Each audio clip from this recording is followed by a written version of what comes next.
And thanks for sticking with us here at 5:30. I'm Connie Leonard. FEMA partially denied assistance for two Nelson County neighbors today. As their appeals start, they begin a new waiting game, 46 days after their homes went underwater in April's historic floods. Ian Hardwick and senior photojournalist Alyssa Newton report. Doug Daniels stays with his daughter while his Nelson County home sits stripped of its walls. 54 inches down because, you know, you can get the 54-inch drywall. Work he did himself. Took out the insulation.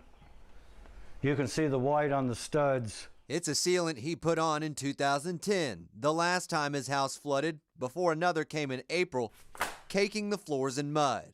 At 56 years old, Daniels wants less maintenance. I'm getting up in age, and say if it's 5-10 years from now it floods again, you know, I'm going to be so old, I won't be able to do what I did here. But the Federal Emergency Management Agency denied his application for home repayment. Flood insurance only paid half the house's value.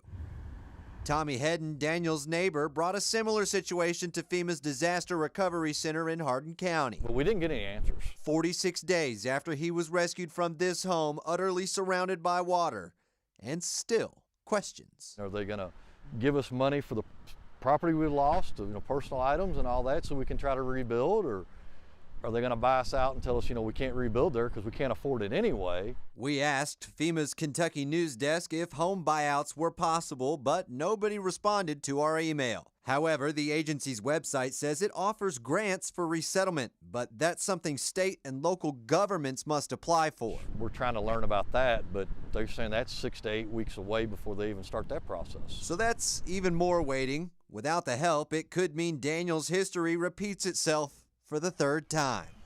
Go through it again.